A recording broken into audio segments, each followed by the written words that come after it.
Als je tegenwoordig mee wil doen, dan moet het groots en meeslepend. Nou, hoe doen we dat? Heeft u het idee dat uw situatie is verbeterd of verslechterd? Ik heb namelijk een app ontwikkeld. Het is een app speciaal gemaakt voor mensen onder de 1,60 meter. The little people app. Daar ga ik. Word ik opeens heel emotioneel. Nou, daar ben ik weer.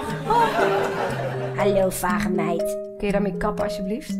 Nee. Thuis is waar minuten kruipen, muren je besluipen. Thuis Hashtag living on the edge. gesmeten, wat je wil vergeten. Thuis, wat is thuis? Meer dan een kluis. Herinneringen. Laten we proberen om minder te oordelen. Vind je dat normaal? Even normaal doen. Als je tegenwoordig voor je 30ste nog nooit een burn-out hebt gehad, dan moet je echt een keer met iemand gaan praten.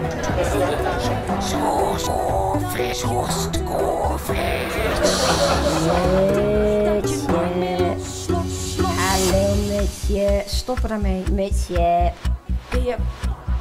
Mutje.